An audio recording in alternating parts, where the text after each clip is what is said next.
Welcome to 500 Doors, your real estate podcast. Speaking with industry experts in real estate buying, selling, planning, developing, wholesaling, investing, financing, and management. If it's real estate, we're talking about it. I'm your host, Kim Hayden, an award-winning 6- and 7-figure real estate agent with over 2 decades of experience. Understanding real estate is a dream for many, that we, real estate professionals, have the ability to bring that dream to reality while building better communities and being the change we want to see.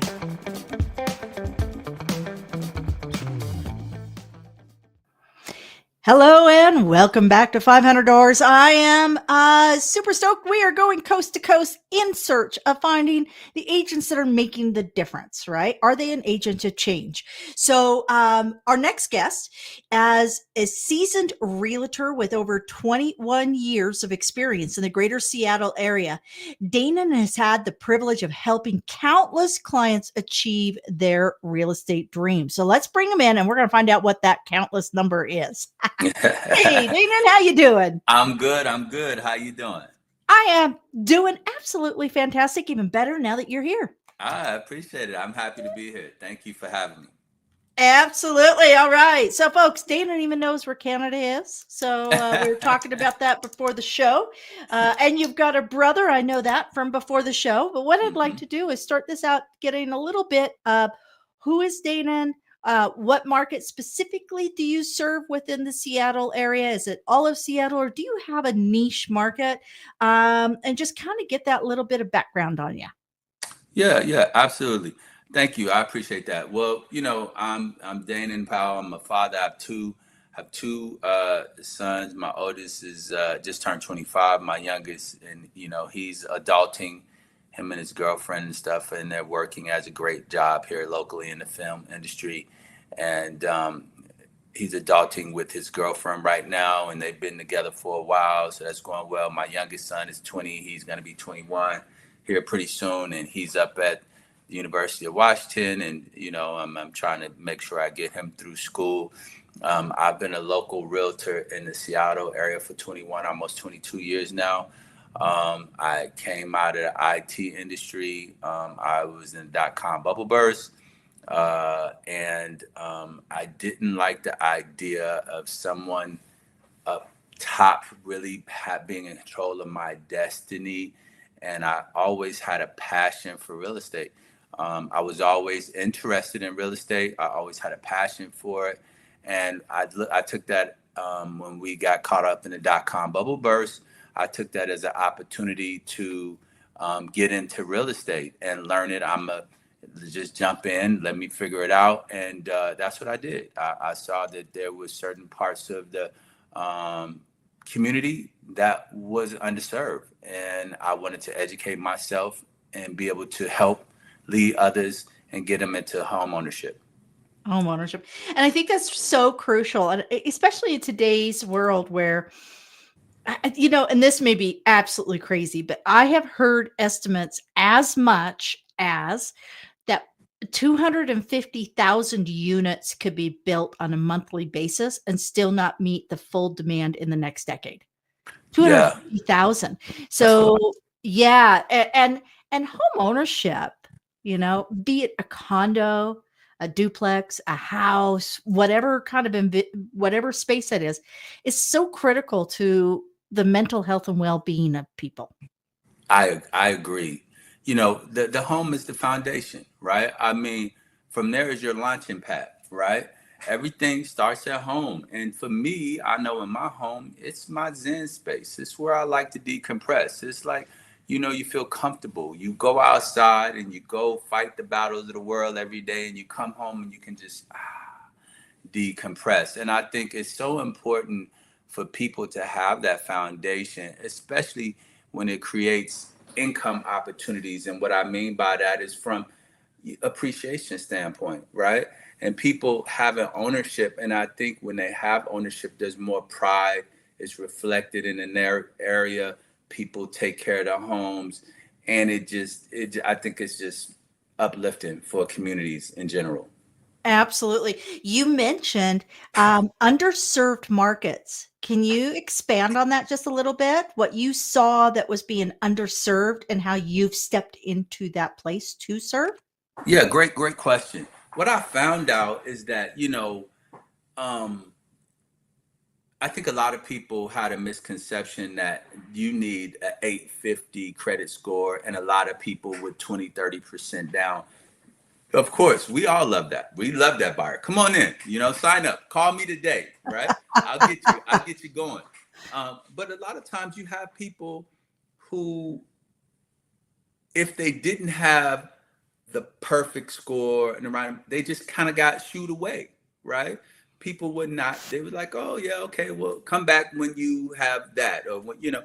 And 9 times out of 10, um, we love it when we have A+ bars, and we love that. But sometimes you need you can take a B, a C, a D client and bring them up, right? And you can get them into homes, and they deserve the same amount of service. So what I saw was that there were people who had that wanted to buy and didn't really understand the path.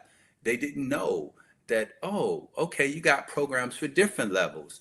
And so and then a lot of times they were discouraged Yep. because they just figure, oh, it's not going to happen.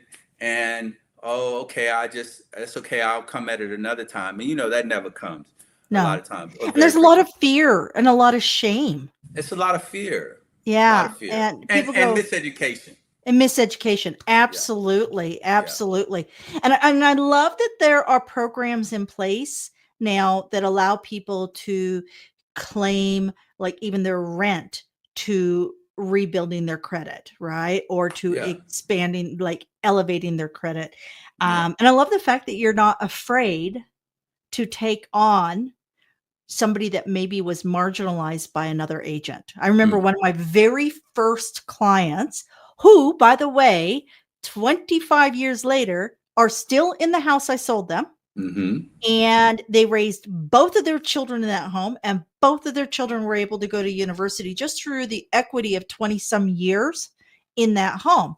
And the reason why they ended up coming to me as a brand new agent back in 2000, mm-hmm, the other realtors didn't want them because this was a low vision couple mm-hmm, that had X amount of dollars, mm-hmm, and they had to be near public transit, easy mm-hmm, transit into the downtown core, mm-hmm, which meant that their area that they were going to look and buy their house in was a lower valued area. It was a mm-hmm, more marginalized area. mm-hmm, mm-hmm, mm-hmm. And they are, to this day, some of the loveliest people. They truly value the gift that was given them, and I loved what they taught me, Mm-hmm. you Mm-hmm. know? What a gift, right? Took us What? a little bit of work, but what a gift. But you got it. And I have those same clients and their kids, and it changed the trajectory of not only their lives, but their family lives.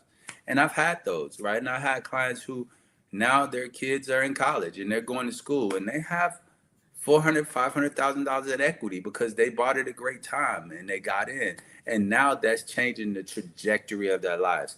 And hopefully now my next stage is to go to those same clients and say, hey, how do we create generational wealth, right? How can you use those resources that you've got just through ownership and paying a mortgage? How can we take a portion of that and invest that in other investment properties that will pay for themselves? So that way you leave legacy for your children. Just before this, we were talking about some of the trouble areas, and how some of the inner cities and things. But if you had something to leave a legacy and change trajectory, right, you can hand to their children can hand to their children. We talked about these trusts and different things. That's how it starts. It Yep. starts with one property and then you build from there. So, again, I think that every person should have the same level of treatment, whether they're buying $100 million property or a $400,000, $500,000 property. It should be the same level of service. and I'm going to give them 110%, and hopefully they appreciate it, And so that's always been my approach. That is amazing. What what is your definition of community? You know, we all have different versions of community. I have a client and she's very active in community programs, and she's, oh yeah, Dana, you got to be involved in this, you got to be involved in that. And my way of giving back to community is serving people, like we just said. I think community is who you're around, the people that support you. It's your local coffee shop. It's the person at the gift store, the flower shop, you know, supporting those people and becoming aware of who is there, and being supportive of them, trying to spend your dollars in the local community, support and lift up your local community. I think that's what community is. It's a combination of all. I kind of say, we all come together and we all support each other. We have different functions, but without each other, there is no community. So we all serve a different function. So to me, that's it, right? How can I serve my local community? Who's around me? How can I support? How can I uplift my local community is what it's about. So to me, I hope that answered the question. No, that's amazing. And I think that some of us have a lot lost touch with the local aspect. And Mhm. that really, if you go back, 10, 20, 30 years before all the technology, that was really our job is, Yeah.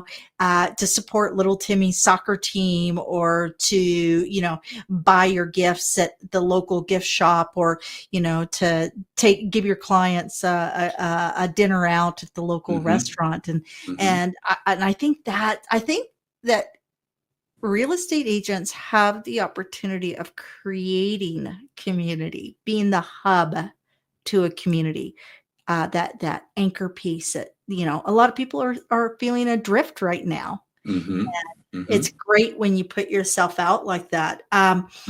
So what do you love? Like, what's a hidden gem? What's something in and around your community that you're always telling people, oh, you've got to check this out, or you've got to eat here, or you've got to see that?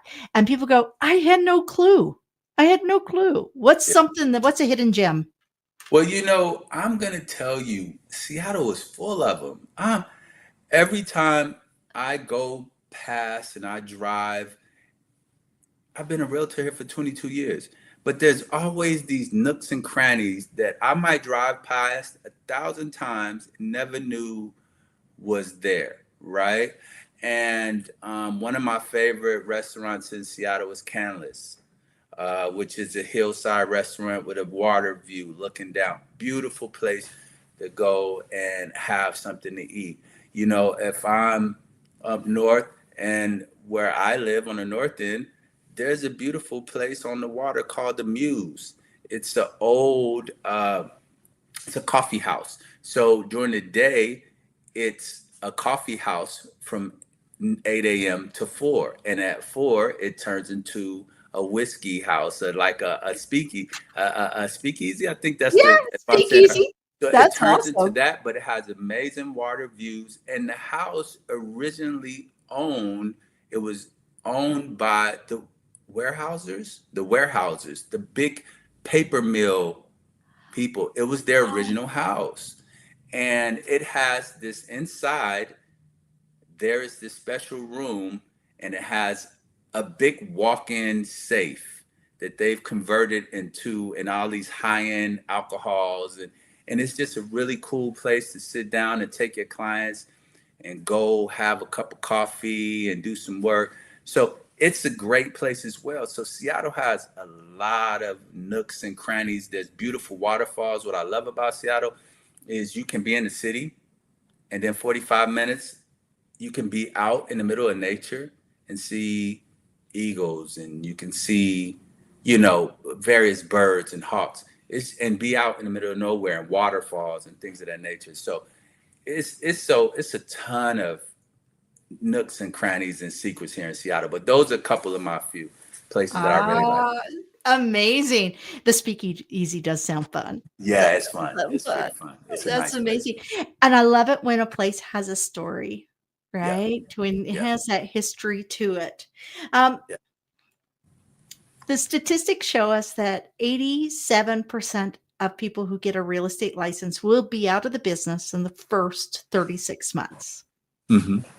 We also know the average realtor in the United States last year made just around 80,000, and that your operation costs are around 30 something, right? When you're looking at all your board fees, your Yeah, licensing, everything. So we're talking about people working 24/7 for a yeah, 50K, yeah, right? yeah. So what is some advice from somebody who has done over 2 decades and successfully created community Hmm. and client care? What is some advice that you would give agents or the prospective buyers when they're looking for the right fit to get them into a home? Well, let's talk about. Initially, I wanted to go to the agents, but let me talk with the clients first. Um, I think as agents,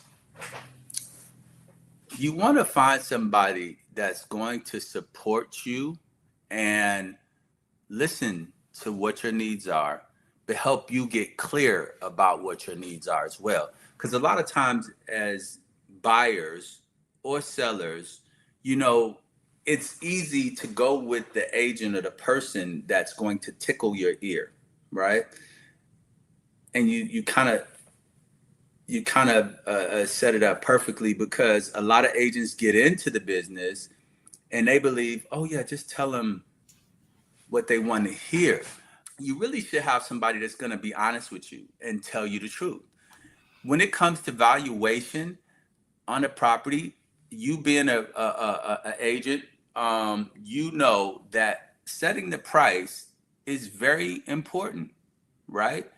On the listing side, if you overprice a listing, depending on the market, it could have the adverse effect. You could lose a lot more money than pricing it right and having it sold.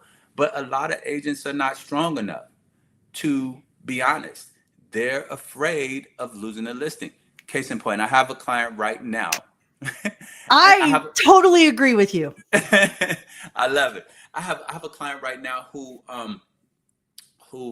I sold her house some years ago. Now she's having some medical problems that she needs to sell. She has a bunch of equity in the house, but there's some deferred maintenance, right? There's years of deferred maintenance. And I was very candid with her and said, hey, this is what we need to do to get you maximum price. And we had a conversation last night. Of course, I sold her the place, I helped her with the place, but I wasn't telling her what she wanted to hear initially. Well, a couple weeks later, we touched bases last night, and guess what? Everything that I told her, she realized that that was the truth, and it was very factual. And she talked to me last night, and I said, well, hey, I'm a little curious. Why didn't you think I would be forthcoming with you about that? She said, no, I just wanted to check all my resources and make sure that I was getting what I need at this season in my life. And I can definitely appreciate that. But it takes us to be strong enough sometimes to say, no, I'm sorry. Your place is not worth 1.5. It's worth 900,000. And Yep. I can't, and if that's what we're actually going to do a disservice to ourselves by overlisting the property instead of listing it right. So I Yep. think finding an agent who will be honest with you, but work to get you the most and give you the facts. Yep. Again, I've said this before. My job is to be a consultant. I'm here to help you, give you all the information so you can make an informed decision, and then support you in that decision. So I think that's important for buyers or Buyers, sellers sellers, and the agent, and the right? agents. And the And agents. new agents, first thing you need to do is you need to go out and align with all the industry people that can help support your clients. I love the Absolutely. fact that you said, because I think giving people the opportunity to build equity within their home, because deferred maintenance, I mean, Hmm. most people don't realize when they buy a house that the industry average is 2% of the home value needs to be reinvested on an annual basis in Hmm. order to keep that home in top fighting form. So it's going to get top dollar. And most people actually do not invest that until they get ready to sell. And then what happens is well, why do we have to do that? Well, I'm sorry, Mr. Johnson. We just went through the CMA. I showed you the comps. These are our competition. Do you see their kitchen? Do you see their bathroom? Do Yeah. you see their landscaping? This is who we're up against. So if we want to get you maximum value and have you sell in a timely fashion, then this is what Yeah. we'll have to do to get you that. And I'm sorry, but Yep. this is what's Blame it on necessary.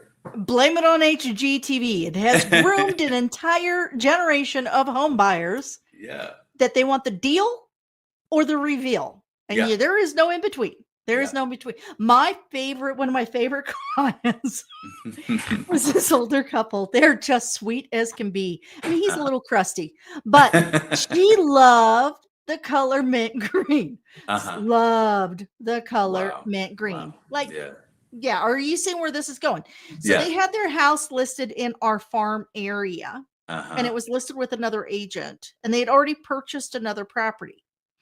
And it got down to the wire, and then decided to call the area expert. Right. I sold Right. all their neighbors' houses. So, okay. Right. So they call and I walk in and say, woo, Mhm. this is a lot of Right. green. Yeah. What is that? Pink and green should never be seen. These are, Uh-huh. there's rules here, Yeah, yeah. folks. Right. So that was their house. This is like going back 15, 16 years ago. And then about Uh-huh. 6 years ago, they did this again. So the house that they purchased, right? They had Mm-hmm. gone out and purchased another property, which is now their downsized retirement property. Mm-hmm. Possession was coming up real fast. Their house had been sitting on the market for 3 months. Right. Yeah. So they reluctantly called me because the last time I had them paint top to bottom. Uh-huh. Uh-huh. And guess what? I think It's they had so. leftover paint from the previous house. It's this mint green.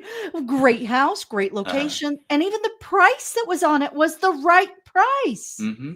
Mm-hmm. It's just that everybody walked in and said, and they could not look past the decorating.